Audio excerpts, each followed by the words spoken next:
alas 11. Doon sila sa loob. Ilan ang oras na ngayon? Alas 2 pasado na. Alas 2. 28 sila. Parang sila ng malas.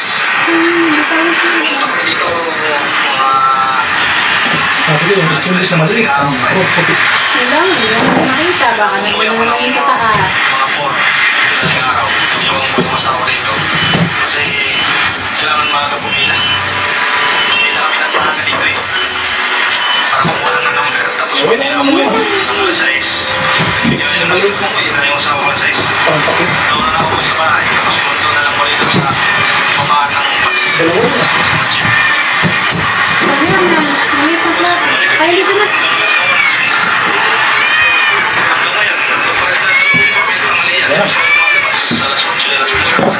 Tanghalian natin.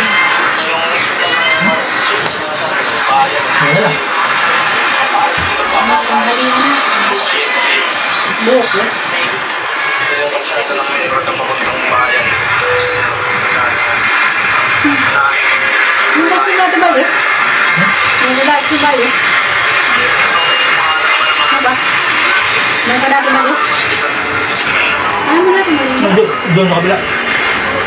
20 lang. Ini. 35 doon. Ano ba?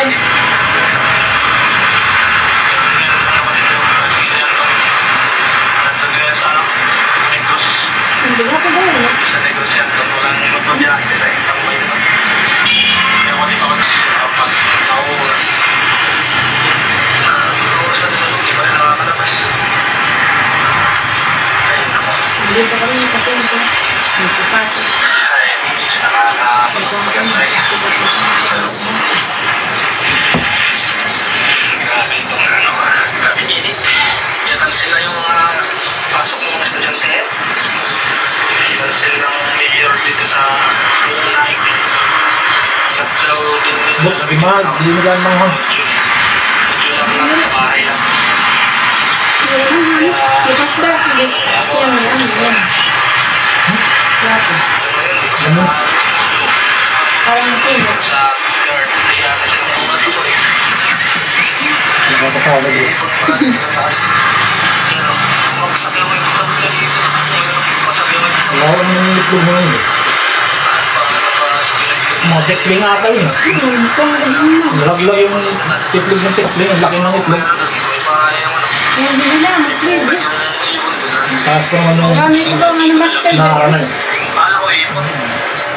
Ako ko yun. Marami ka. Nakamis ka na eh. Nakamis ka na. Yung mga ano, binila natin ng bagyan. Kaya tigil, garang mo naman ba? Binila yung 20 na lang na bagyan. Surang ako. Matabo. Tapos mahalap. Ligahan siya marami.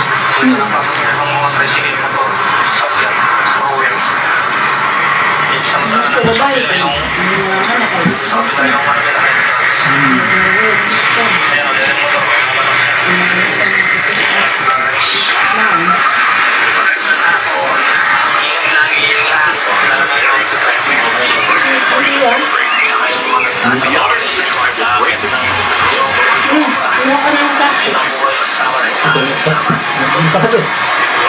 Masarap na yun.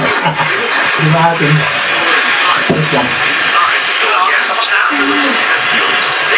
Uy, gagaw na tayo. Ito ko limahal. Every 5 to 7 years, people in Madagascar will dig out their ancestors' graves. Kung kasi buto. Kaya naman natapos na makakawin na kami. Ilang pala kayo ito sa loob? Hindi na pili. Hindi na alam. Kaya sandali. Ikaw ako na, tatawag ka pa rin. Ang lalaki ko.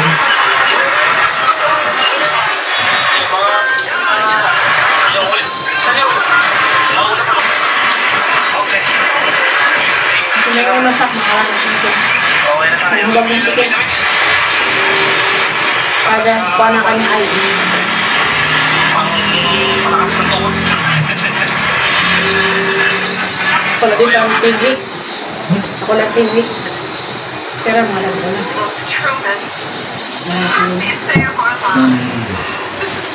Tungo. Nakaw na ito sa mga gabi. Yung babae. Matamis yung bagoong ah.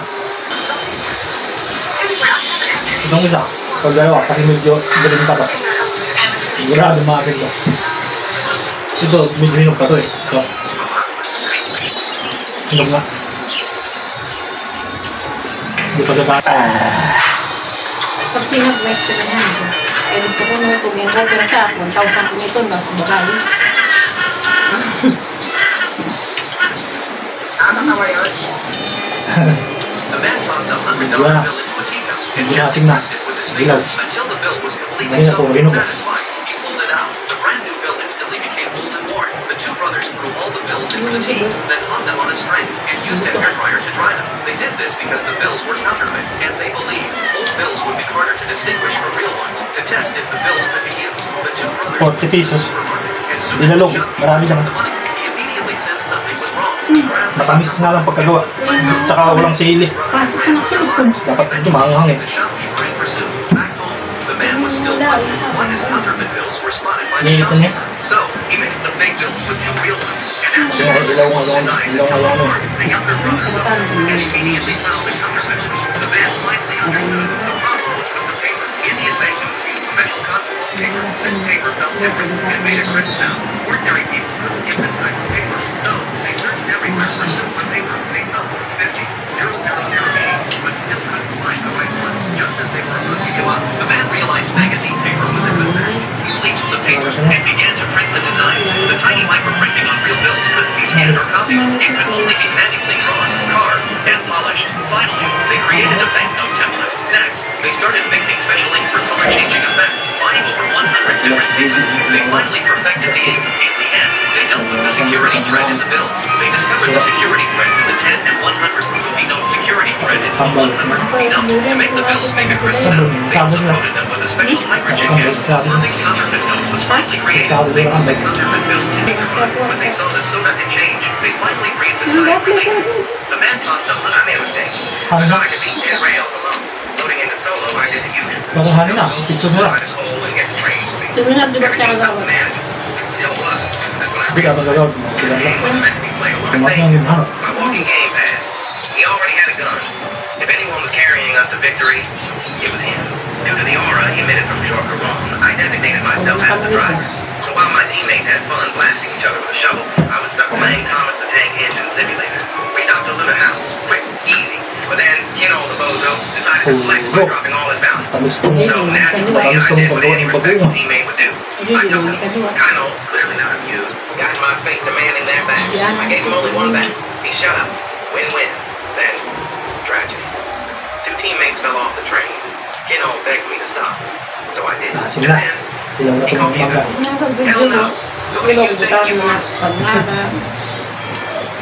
I believe him. He then begs me to stop, but he fails to realize I'm no more swell beyond comprehension. Despite my effort, the darkness claimed me. I can't beat this game.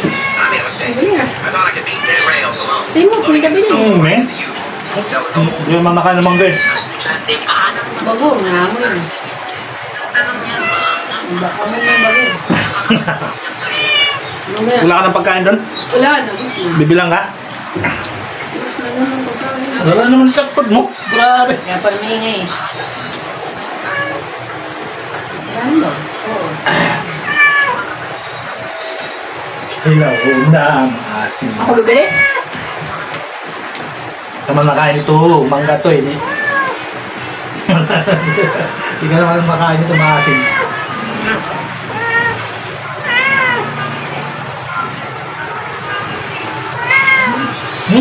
Nakakit na.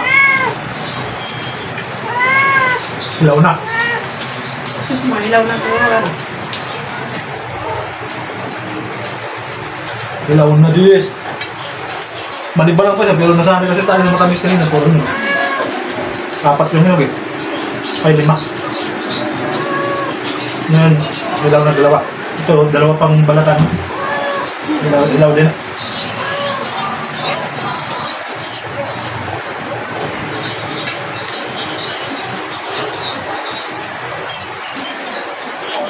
Naman lang natin ito. Naman kami.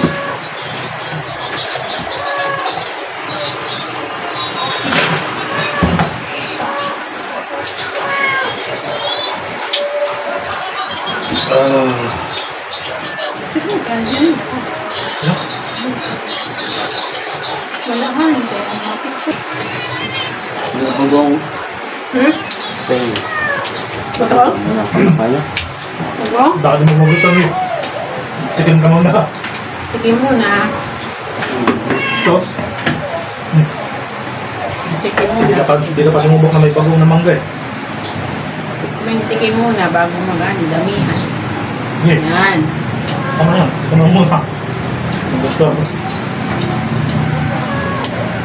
Mamaya ayaw mo pala. Ah. Ay, Ay. Sarap din. Yari, ubos agad to. dabilo pa lang. Dabilo Sarap ay. daw. Bago maging kakao. Nako, kulay yan to ah. Putik pa to ah. Oh.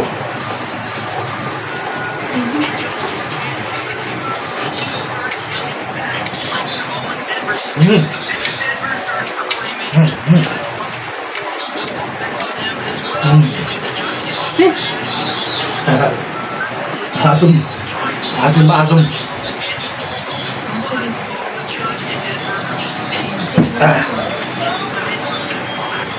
tulog. thank you. Tayo sa mangga. Nakakabusog din pala. Wala, tulkuan. Wala, tanghalian.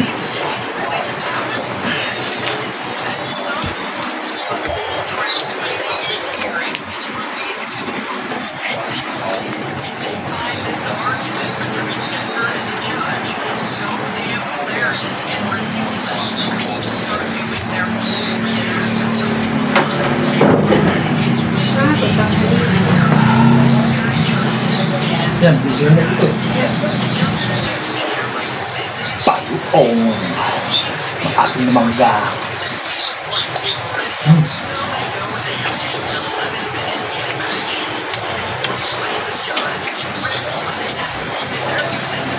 Mm. Mm. Mm. Nako. Mm. Silaw talaga. Lahat.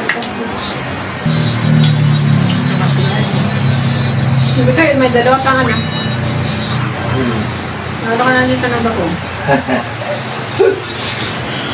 Kasi sipon yung ano eh. Pag maasim na mangga. Dalawa pa na. Yung matamis kanina masarap eh. Saka na ng bagong. Anim yung hinog na mangga. Yung John Mingo. Itong dalawa puro Ayos sila. ilaw eh. Sinipon ako sa maasim eh. Bagong.